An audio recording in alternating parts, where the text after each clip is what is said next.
What's good? What's good? I am back. Paul Pickett podcast. Busy day. Just did the Promo Palace LLC vlog 46 earlier. Why internet radio was so overrated. Second time live on TikTok. So anybody that tunes in live on TikTok, hit that follow. Of course, videos pre-recorded for YouTube, Facebook, Instagram, and my audio version of my podcast, which is on Spotify, Apple, Amazon, Deezer, TuneIn, Slacker, Stitcher, iHeartRadio, and many more places. Before we get started, hit that like, subscribe, comment, follow. Wherever you're at, show some love. All right, first I'm gonna get into last night's scores. Only 4 games last night for the NBA, and that was Milwaukee and Philly, and Milwaukee beat Philly. Of course, Philly is without Ben Simmons still, and Joel Embiid didn't play. They beat him, and they only beat him by 9 points. Which ain't much. Utah beat Atlanta. Utah is still looking good um, in the regular season, but I'm not sold on Utah playoff time. Clippers are looking decent without Kawhi. They beat Portland 117 and 109. And of course, the standings haven't changed much. Miami 7-3, Chicago 7-3, Washington 7-3, Philly 8-4, Cleveland 7-4, and New York 7-4. That would actually be the playoff teams if it started today. Brooklyn 7-4, 2, and Toronto 6-5. A lot of good teams in the East right now. The West isn't looking as great, man. I mean, because you got the Pelicans who are 1-10, Houston's 1-9, San Antonio's 3-7, Minnesota 3-6. Minnesota should have been way better this year. Karl Anthony Towns, Anthony Edwards, and Patrick Beverly and D'Angelo Russell. I thought they would have been a lot better. Oklahoma City is 3-6. Of course, 2 of those wins were against the Lakers without LeBron. And then you start getting to the 10th seed, which is Portland. They're not even at 500. Sacramento ain't even at 500. And of course, you got Golden State leading the league with 9-1. Utah 8-3. Dallas 7-3. Dallas looked a little shaky the first couple games, but Dallas could easily stay at the third best team in the regular season this year. I mean, Luka and the boys. I mean, Luka's Luka, man. Luka is clearly, if I had to say right now in the West, man, Luka might be the second best player behind Steph Curry in the West right now. He really might be. And in the East, I mean, Miami's they looking pretty good over there. Defense, offense, So, yeah, that's that. All right, let me get to a few topics. Also, before I get started, don't forget this podcast is sponsored by Promo Palace LLC at promopalace.biz, the online market promotions for your product, for your brand, for your service. Check out promopalace.biz. If you're a dog lover, you're a cat lover, you're an animal lover, if you're an animal rights activist, you like t-shirts and hoodies with dogs and cats on them, check out newlitter.com. That's New Litter Apparel, newlitter.com. Also, I got to shout out dizzlebrand.com. Check them out, dizzlebrand.com. So let's see. Ben Simmons to see the team doctor finally. Ben Simmons is starting to look like a player that's really in it for the money. He's not really in it to be a team player, to win, to be great. Because as soon as they start finding him a lot of money, then he figures, oh, I'll knock on the door, I'll come back, and I'll show face. But I'm going to use this poor excuse of why I can't play. I'm like the dude I seen on Flagrant 2 the other day with Andrew Schultz. I don't got empathy for mental health in sports. Like, I really don't. You know what I'm saying? I mean, I just don't. Athletes make a ton of money. You act like, they act like They didn't have to, mentally go through a journey to get to the pros, and now you get to the pros and you're such mentally weak. Ben Simmons is used. It's all excuses. It's all part of the plan. Him and his team sat down. They come up with this plan. Since the Sixers start finding him again, he's like, oh, now I'll go to the team doctor. You know what I'm saying? But ain't nothing wrong with him. The only problem with Ben Simmons is he can't face the Philly fans. So people that's sitting there using this as a crutch, like, oh, I feel sorry for Ben Simmons. He has a mental health issue. Yeah, he can't face the Philly fans when they start pouring it on him because, he didn't show up. He failed, you know. He shit his pants. He shot his pants in the playoffs against the Atlanta Hawks, who don't even look too good right now. You know what I'm saying? So Ben Simmons was a number one overall pick, man. Stop it, man. Mental health. It's just an excuse. It's a crutch, to try to, get traded, get out of the Sixers. But the Sixers ain't the standing pat. They ain't buying it. Like, I ain't buying it. And I'm pretty sure the mental health expert doctor they went to go see ain't buying it either. He just ain't. He's scared to face the fans. I ain't trying to hear that as a mental health issue, man. If you wouldn't have damn disappointed the fans and did you wouldn't have passed up a wide open dunk in the playoffs. If you'd have been not been so scared to shoot the ball or go to the basket because you're scared to get fouled, then the fans would be on you, and that's part of sports. If you don't want fans booing you, then guess what? Don't play professional sports, man. Mental health issues, man. You know what I think about Ben Simmons saying he got mental health issues? It's lies. It's all horse shit.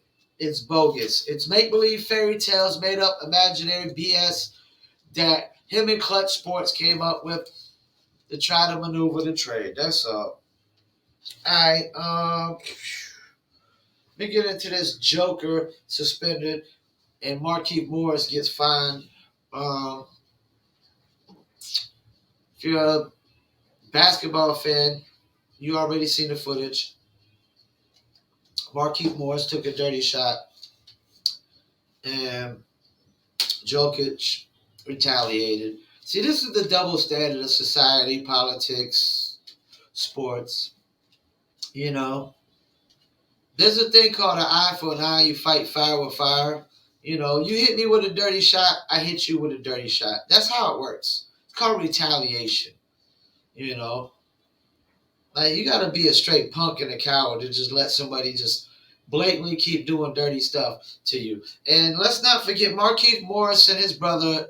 They got a history of trying to bully people, but this is such a double standard that Jokic gets suspended, but Marquise Morris doesn't get suspended. One gets fined and the other gets fined and suspended pretty much. Such a double standard, such hypocrisy, you know. One person takes a dirty shot, the other person takes a dirty shot. Oh, we're going to find this guy over here. The guy who retaliated, who stuck up for himself, who defended himself. It's such a double standard, man. I'm not even going to speak on this one too much because this is what I think about Jokic gets suspended and Morris only getting fined. It's such a hypocrisy, such a double standard. It's BS. All right, let me talk about this real quick. It ain't gonna be a long little topic because this last little topic I'm gonna get into deserves a little bit of talk time. But JJ Reddick on First Take is he's gonna be phenomenal on First Take.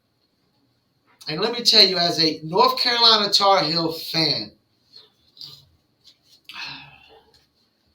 it almost hurts me to have to say that a Duke player like JJ Reddick is going to be phenomenal on First Take. And actually, JJ Reddick is one of the only NBA players that I actually grew to like that came out of Duke.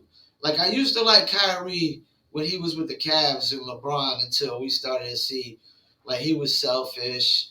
It was all about. He said, "Oh, well, I want to have my own team." Then he goes to the Boston, and that ain't good enough. You know what I'm saying? It just ain't good enough because he can't carry a team like he thinks he can. He couldn't get him, Jason Tatum, Jaylen Brown, and all them couldn't win. You know. Now you see what's going on with Brooklyn. I mean, he's selfish. He's a selfish individual, and in a team sport, there's no room for selfish individuals. And like him thinking he can play part time and only play road games, there's no room for a part time player in pros. Do you know what they call that? Bench players. They call that a bench player. That's what a part-time player in the pros is. They call that a bench player. And Kyrie Irving sure ain't no bench player and try to ride a bench. But JJ Reddick, apparently first take, Stephen A was talking about, had his take about Golden State being, are they favored to win? And like the first thing out of JJ Reddick's mouth I heard on first take was, that was an irresponsible take. Like JJ Reddick instantly going at Stephen A. Sounds so much more eloquent than Max Kellerman sitting over there ranting. Max Kellerman just start ranting about a bunch of emotional stuff. Don't really think about what he's saying before he says it. He just says it. You know what I'm saying? But JJ Reddick is going to be great for first take. I'm glad that he's getting into. I figured it was going to go that route because he got the podcast, so he's getting into sports broadcasting and debating. And him on first take is going to be great, man. It really is. And to be honest with you, if you had to pick somebody, like, cause I know these sports debate shows, I noticed the theme is it's like a black-white theme going on. Maybe because Skip Bayless first brought in Stephen A. And then after that, they replaced with Max Kellerman. Even when Skip goes to Fox, he gets Shannon Sharp. You know what I'm saying? Even Around the Horn, and it used to be like that, if I'm not mistaken, on Speak for Yourself. If I'm not mistaken, it used to be Colin and Jason Whitlock at first. You know what I'm saying? So yeah, if they do want to keep the black white theme going on, like JJ Reddick would be great for just a permanent debate person. Because the thing is with Stephen A. Smith now first take, what I realize is, and I know why he got Max Kellerman off of first take, because Stephen A. Smith just loved hearing himself talk. He just loved hearing himself talk. And the more I do my podcast, I mean, I can't say much about that. I can't really say much about that. The more and more I get into my podcast and get into the swing of things, it becomes easier. You get used to hearing yourself talk, you know what I'm saying? And, that's really why he got Max off, because he takes up all the talk time now. He just takes up all the talk time. It's his show, and his sidekick Molly, and everybody else is just guests. You know what I'm saying, as far as he's concerned. So he just loves hearing him talk, self-talk, and that's all it was. He just want to hear himself talk more and more and more and more.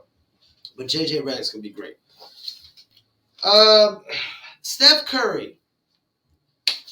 Steph Curry is clearly, without a doubt, MVP of the season right now. I know we're only 10 games in, and I'm not sold on Golden State being the favorites playoff time. I don't know that it'll beat Utah or Denver, because Denver will probably get Jamal Murray back, or Phoenix. I don't know that it'll beat Phoenix come playoff time. I just don't know that yet. We still got to see what Clay is. I'm not really sold on their pick for last year. I can't even remember his name right now. Because he's I'm not sold on him. I'm not sold on what is it? What's his name? Let me pull up. That's the thing. I mean, he does it. James, I forgot his name. I'm just not sold on him. That's how much I'm not sold on him because he's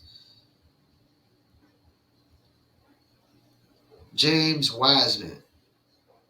I'm not sold on him because he's not. I mean, Evan Mobley looks better than him. Evan Mobley is like the number one. Every year there's only like one big man that's really the big man. I mean, you had DeAndre Ayton a few years ago, and he looks pretty legit, but James Wiseman doesn't look nowhere near like he's going to be a DeAndre Ayton. Then Evan Mobley, I mean, definitely looks way better than James Wiseman. I'm just not sold. Steph Curry is definitely MVP. Steph Curry changed the game. He's Steph Curry is one of the most influential basketball players and athletes in my lifetime. If I had to, let me grab my Coca Cola and sit back and think about this for a second. Let me think about this. In my lifetime, I mean, it's been like Bill Russell. Well, not my lifetime because I wasn't around Bill Russell. But in my lifetime, if I had to think about all the basketball players that had an impact in their era, you got Bill Russell, Wilt Chamberlain. I mean, Bird, Magic, Jordan, maybe Kobe, Shaq, LeBron, Steph Curry, man. Like what? Kevin Durant is super great, man. But something about Kevin Durant tells me he's not influential as Steph Curry. He didn't change the game like Steph. All due respect, he went to Steph Curry's team to win a championship. Steph Curry had a ring before Durant. Back to back MVPs, which Durant never did. I mean, Steph Curry, who, yeah, he was born in Akron, but ask him what he claims. It's like everybody in New York trying to claim Jordan. Ask Jordan what he claims. Did you see Jordan buy a New York team? Hell no. And he didn't. He played for Chicago. He bought the Hornets for a reason because his home is North Carolina, and so is Steph Curry, man. He's a North Carolinian, man. You know, and we're very proud that North Carolina's put out two of the probably top 10 most influential basketball players of all time. Steph Curry wins one more, he definitely got to go down as top 10 all time. He wins one more ring, he's got to go top 10. One more without Durant, it's top 10 all time. I mean, Steph Curry's phenomenal. Greatest shooter of all time. Greatest shooter of all time. Taught how to shoot by one of the greatest shooters of all time, his dad, Del Curry. I mean, his dad, Del Curry, had the quickest, one of the quickest releases ever. You know, both of his sons are legit shooters. Their dad taught them well. And hard work pays off, man. That is nothing but days and hours, days, minutes, seconds of hard work, man. Just repetition, consistently doing something over and over again. It's like in my vlogs, I try to teach these artists, man. You know, trying to get on in the music business is about consistency. You know, you got to consistently, stay promoting, stay working, and consistently put out good stuff, But yeah, Steph Curry is clearly MVP. I don't know if anybody stands a chance right now. But I had to say the other MVP, who would be second in MVP right now to Steph? I don't know, man. I really don't know. It don't seem like anybody's really close to him right now. I mean, Luca probably. It's probably Steph. It's probably between Steph and Luca, and that's it. Steph Curry, Luca Doncic, with Steph Curry's to lose. If Golden State. I mean, all due respect, Golden State is only beat like the Pelicans and the Thunder. They beat like teams that they're supposed to beat. You know, they beat some very, very terrible teams. Once they start getting into those tougher matchups, I mean, they start playing the Clippers and the Jazz and the Suns and the Mavericks, and the Bucks and Toronto and Nets and the Knicks and the Sixers and the Bulls and the Heat more. Oh yeah, you'll see a lot more losses coming in, I think. But right now, Steph Curry's to lose. Luka Doncic, number two. I know the Bucks ain't looking too good right now. They're at 5-6, but they got a lot of injuries. They ain't even been fully healthy yet. You know what I'm saying? And Grayson Allen has actually been looking pretty good. I mean, but I don't think the Bucks will repeat just because of the loss of PJ Tucker. But that Grayson Allen pickup has been looking good. And six man of the year is Tyler Heroes to lose. If I had to say right now, who's compete with Tyler Hero for six man of the year? I know this sounds crazy, but it's Carmelo Anthony, man. Carmelo Anthony. If Carmelo Anthony keeps doing what he's doing, yeah, he's gonna be competing for Tyler Hero. Compete with Tyler Hero for that six man of the year. And I would love to see that. If Carmelo Anthony gets six man of the year, I mean, then Lakers are probably going to be looking good and rolling once LeBron gets healthy. That's all we would. We just need LeBron to get healthy. Westbrook just to get more accustomed. You got to realize Westbrook last year Westbrook went from he was playing in the Thunder, went to the Houston, and literally had to adjust to it at Houston. Only played 1 year at Houston. Got traded to the Wizards. Had to go to a whole new team, figure out new teammates, new chemistry, new offense. Started balling out at the end of the year. Got the team in the playoffs. Got traded to a whole other team. I'm telling you, by the time All-Star break, Westbrook he'll have his part figured out. And it's all really on Anthony Davis staying healthy and LeBron staying healthy. That's really all what it's on. And Carmelo stay doing what he's doing, Lakers are clearly the favorites if that happens.